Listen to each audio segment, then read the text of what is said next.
आजाद भारत का नागरिक होने का मतलब, देश प्रेमी होने का मतलब सरकार की अंधभक्ति करना नहीं, बल्कि सरकार के आंख में आंख डाल करके सवाल पूछना होता है। और यही सवाल देश की जमहूरियत को जिंदा रखता है, यही सवाल देश के लोकतंत्र को जिंदा रखता है। इसीलिए जब आज आजादी को आप मना रहे हैं, 15 अगस्त को आप याद कर रहे हैं, स्वतंत्रता दिवस के दिन जब आप उस आजादी के तराने को गा रहे हैं, तो हम आपसे ये अपील करना चाहते हैं कि इस आजादी को जिंदा रखने के लिए, इस लोकतांत्रिक परंपरा को बनाए रखने के लिए जो सबसे ज्यादा जरूरी है, वो जरूरी ये है कि अपने हुक्मरानों से, अपनी सरकारों से सवाल पूछा जाए, अपने हक और अधिकार के लिए सड़कों पर निकला जाए, अपनी नागरिकता की रक्षा के लिए तमाम तरीके के धरना, आंदोलन, प्रदर्शनों को किया जाए और इस संविधान की रक्षा करते हुए उस आवाज को, उस लड़ाई को, उस नारे को फिर से दोहराया जाए, जय जवान जय किसान। मेरी आवाज जहां तक पहुंच रही है, आप तमाम भाइयों बहनों को, नौजवान दोस्तों को, दुकानदार भाइयों को, मेहनत मजदूरी करके, ठेला रिक्शा चलाकर, टैक्सी चलाकर अपना पेट भरते हुए परिवार का भरण पोषण करने वाले आप तमाम कामगारों को, आप तमाम नागरिकों को मैं क्रांतिकारी इस्तकबाल करता हूं, आपको जय भीम और लाल सलाम पेश करता हूं। हम लोग इस बात पर चर्चा कर रहे हैं कि हिंदुस्तान में आज़ाद होने का मायने क्या होता है। सबसे पहले मैं आप तमाम नागरिकों को स्वतंत्रता दिवस की हार्दिक बधाई देता हूं। दोस्तों, आज जब हम एक साथ स्वतंत्रता दिवस और रक्षाबंधन मना रहे हैं, निश्चित तौर पे हिंदुस्तान में आज़ादी की क्या स्थिति है और प्रेम के त्योहार को मनाते हुए आज लोगों के बीच में प्यार का कितना असर है, इसका मूल्यांकन होना बहुत जरूरी है। और अगर हम हिंदुस्तान में आज़ादी को याद कर रहे हैं, उस दिन को याद कर रहे हैं, 15 अगस्त 1947 को जब देश आज़ाद हुआ, तो हमें यह भी याद करना पड़ेगा कि यह आज़ादी हमको मिली कैसे। हिंदी का एक मशहूर गाना है, परदेसी ये बात न पूछो कैसे हम आज़ाद हुए, कितने माँ की गोद लुट गई, कितने घर बर्बाद हुए। ये जो आज़ादी मिली है, ये मुंह से बोल देने से नहीं मिली है। ये आज़ादी सिर्फ फेसबुक का प्रोफाइल पिक बदल देने से नहीं मिली है। बिल्कुल बिल्कुल। ये आज़ादी हाथ में तिरंगा लेकर एक बाइक पे ट्रिपलिंग करके बिना हेलमेट के सिग्नल तोड़ने से नहीं मिली है। ये आज़ादी लोगों ने अपने कैरियर को दांव पर लगाया। भगत सिंह के बारे में आप लोग जानते होंगे। भगत सिंह, जिनको शहीद आजम कहा जाता है, जब वो कॉलेज में पढ़ते थे तो अपने क्लास के सबसे बेहतरीन स्टूडेंट थे। अगर वो चाहते तो वो भी पढ़ाई खत्म करके बहुत अच्छी नौकरी ले सकते थे, टाई लगा करके, हैंडसम बन करके, अंग्रेजों को गुड मॉर्निंग गुड इवनिंग कह करके बहुत पैसा कमा सकते थे। लेकिन उन्होंने कहा, जिस देश की जनता गुलाम हो, उस देश के नौजवानों को अपने कैरियर की चिंता नहीं करनी चाहिए, उनको देश की चिंता करनी चाहिए। ये देश है खुदीराम बोस का। जिस उम्र में खेलना अच्छा लगता है, जिस उम्र में मोहब्बत करना अच्छा लगता है, जिस उम्र में सिनेमा देखना अच्छा लगता है, उस उम्र में खुदीराम बोस बम बना रहे थे और अंग्रेजों के ऊपर बम फेंकने के चलते उनको फांसी के फंदे पे झूलना पड़ा था।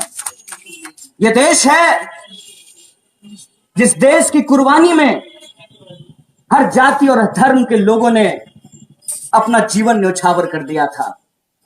यह आजादी खैरात में नहीं मिली है, यह आजादी बड़े मेहनत से मिली है।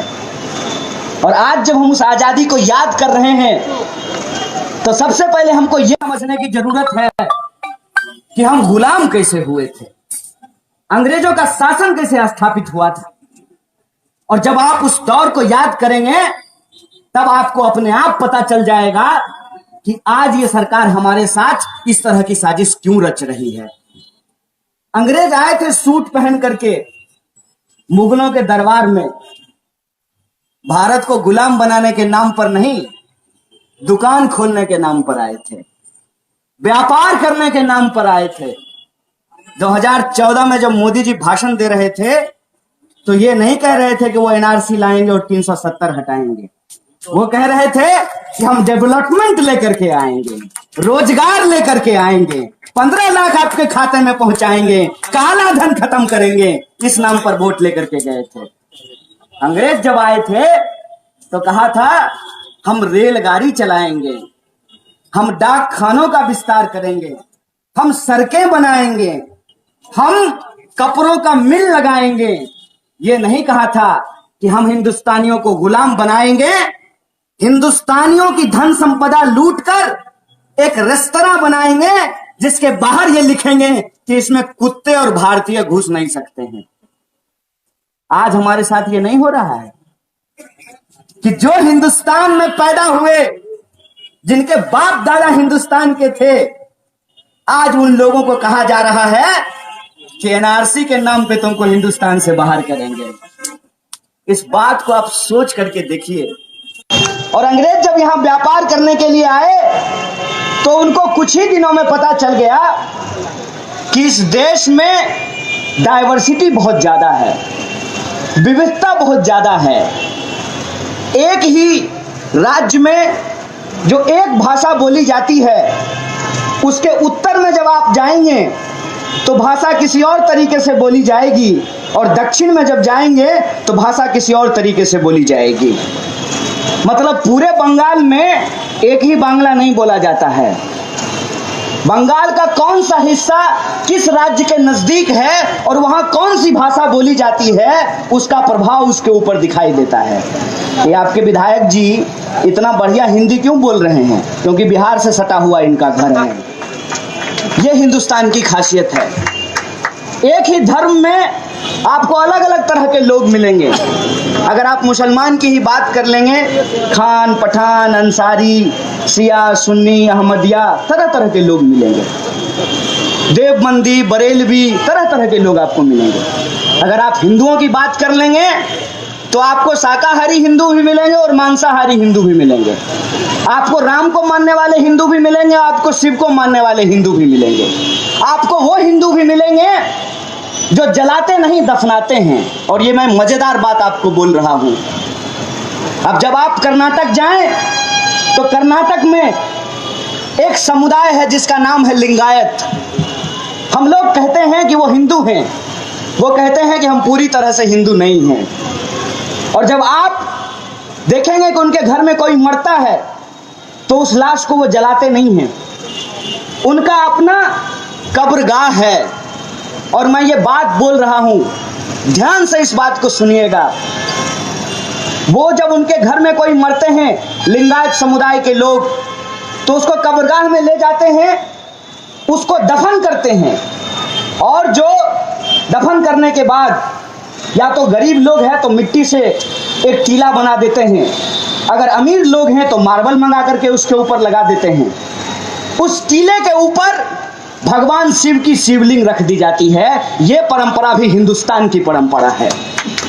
जब अंग्रेजों ने देखा कि यह देश इतना विविध है तो इस देश पर राज कैसे किया जाए, इस देश पे शासन कैसे किया जाए, तो अंग्रेजों ने एक तरकीब निकाली, जिस तरकीब का नाम है डिवाइड एंड रूल।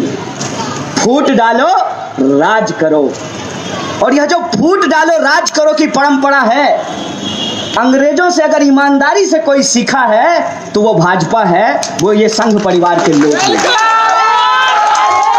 अब आप पूछिए कि ये फूट डालो राज करो की नीति इतना बढ़िया ये सीख कैसे लिए? क्योंकि पढ़ने लिखने में भारी कमजोर होते हैं।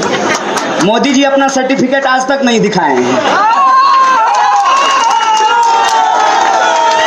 तो एक बात बताइए, आपके घर में यदि तोता हो तो तोता को अगर बार बार बोलिएगा मिट्ठू बोलो राम, तो तोता भी बोलेगा मिट्ठू बोलो राम। तोता मिट्ठू बोलने लगता है। ये आजादी के आंदोलन में नहीं थे, ये अंग्रेजों के साथ बैठ करके चाय पे चर्चा कर रहे थे, इसीलिए फ्यूडालो राज करो की नीति को बहुत अच्छे तरीके से सीख लिए हैं। और इसका एक उदाहरण मैं आपको बताता हूं। बहुत आसानी से जब हम लोग आपस में लड़ रहे थे, उसका फायदा उठा करके अंग्रेजों ने इस देश पर 200 साल तक राज किया। और अंग्रेज जब जाने लगे तो कहा कि कुछ ऐसा करके जाते हैं कि 15 अगस्त को जब ये लोग आज़ादी का जश्न मनाएं तो हमको याद नहीं करें, एक दूसरे को गाली देते रहें। एक बात सोच करके हमको बताइए, 14 अगस्त को पाकिस्तान को आज़ादी ब्रिटेन से मिली, 15 अगस्त को हिंदुस्तान को आज़ादी ब्रिटेन से मिली, लेकिन 14 अगस्त को आप पाकिस्तानी चैनल खोल करके देखिए तो वो हिंदुस्तान को गाली दे रहे हैं, और 15 अगस्त को हिंदुस्तानी चैनल खोल करके देखिए तो वो पाकिस्तान को गाली दे रहे हैं। आजाद हुए ब्रिटेन से, लड़े थे अंग्रेजों के खिलाफ, और गाली एक दूसरे को क्यों निकाल रहे हैं? क्योंकि अंग्रेजों ने कहा कि हम तो जा रहे हैं लेकिन फूट डालो का बीज छोड़ करके जा रहे हैं। आप सोच करके हमको इस बात को बताइए कि जो बात 1947 में कही जा रही थी पार्टीशन के वक्त, क्या आज उन्हीं बातों को नहीं दोहराया जा रहा है? और किसके नाम पे दोहराया जा रहा है? धर्म के नाम पे दोहराया जा रहा है। एक बात सोच करके हमको बताइए, जिन्ना साहब कभी मस्जिद नहीं गए थे, अचानक से उनको इस्लाम की याद क्यों आ गई थी? सोचे हैं इस बात पे कभी? और हिंदू महासभा का नेता सावरकर कभी मंदिर नहीं गया था, अचानक से उसको हिंदुओं की कैसे याद आ गई थी?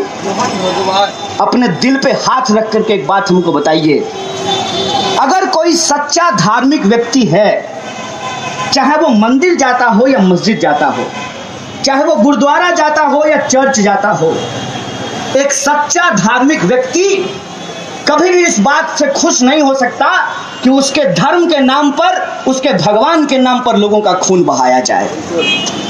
इस बात को आप महसूस करना शुरू कीजिए। धार्मिक होने का मतलब सांप्रदायिक होना नहीं होता है। यह जो कांवरिये कांवर लेकर के जल उठा करके जा रहे हैं, ये सांप्रदायिक लोग नहीं हैं, ये धार्मिक लोग हैं। वो लोग घबरा रहे हैं, मुझे तो कोई घबराहट नहीं होती है। मुझे इसलिए नहीं घबराहट होती है कि ये देश गांधी का देश है। और मजेदार बात देखिए कि जिस नरेंद्र मोदी ने अपनी पूरी जवानी जय गोडसे जय गोडसे जय गोडसे करके बिताई थी, जब बुढ़ापे में वो देश के प्रधानमंत्री बने हैं, तो उस गांधी की ताकत देखिए कि वो गांधी के सामने झुकते हुए, माला चढ़ाते हुए सोचता होगा कि हमने एक बार इसको मारा, ये हर साल 2 अक्टूबर को हमको थप्पड़ मारता है, हमको झापड़ मारता है। ये गांधी की ताकत है, ये हिंदुस्तान की खासियत है। जिसको हिंदुस्तान समझ में नहीं आ रहा, वो डर रहे हैं या वो लोगों को डरा रहे हैं। मैं कहता हूं, न डरने की जरूरत है, न डराने की जरूरत है। ये देश हमारा है, ये देश हमारा था और ये देश हमारा रहेगा। इस देश को हम किसी भी सूरत पे बंटने नहीं देंगे, इस देश को हम किसी भी सूरत पे टूटने नहीं देंगे। अरे एक बार तो कोई भी किसी को अपने जाल में फंसा लेता है। हम एक बार जिन्ना और सावरकर के जाल में फंस गए, अगली बार हम नहीं फंसने वाले हैं। बिल्कुल, अगली बार हम नहीं फंसने वाले हैं, क्योंकि वो इतिहास आज हमारे सामने है। इसीलिए जब आज 15 अगस्त है और मैं बंगाल की पवित्र भूमि पे खड़ा हूं, तो मैं आप तमाम लोगों को एक बात याद दिलाना चाहता हूं। अगर विभाजन का सबसे ज्यादा दर्द इस देश में किसी राज्य ने झेला है, तो वो बंगाल की धरती है और वो पंजाब की धरती है। पंजाब में एक बार ऑलरेडी एक आंदोलन खड़ा हुआ, वो आंदोलन दबा और उसका दंश पंजाब झेला था। बंगाल में वही कोशिश आज हमारे साथ की जा रही है। याद कीजिए कि बंगाल जब पार्टीशन होने की बात शुरू हुई 1946 में, कितना बड़ा दंगा हुआ था, पूरा का पूरा कलकत्ता जल रहा था और गांधी को नौवा खोली आकर के बैठना पड़ा था उस दंगे को शांत कराने के लिए। तब तो जिन्ना नहीं आए थे, सावरकर भी नहीं आया था, गोडसे भी नहीं आया था, हेडगेवार भी नहीं आया था, और वो तमाम लोग जिनको आज मोदी जी पूजते हैं वो तो नहीं आए थे उस दंगे को बंद कराने के लिए। वो महात्मा एक डंडा लेकर के हिंदुस्तान में उस दंगे को शांत कराने के लिए बंगाल की धरती पर आया था। आप इस बात को समझिए कि भाजपा फिर से बंगाल को विभाजन के उस दौर में ले जाना चाहती है। इसीलिए बार बार हिंदू मुसलमान के नाम पे इस देश को तबाह करने की कोशिश की जा रही है, क्योंकि असली मकसद ये है कि लोग आपस में धर्म के नाम पे लड़ते रहें, लेकिन उनके जीवन में जो बेकारी आई है उसके खिलाफ वो कोई लड़ाई ना लड़ें। उनके जीवन में जो गुर्बत बढ़ी है, जो गरीबी बढ़ी है, उसके खिलाफ वो कोई लड़ाई ना लड़ें। किसान जो आज आत्महत्या कर रहे हैं, किसान के बच्चे सड़कों पे ना निकलें।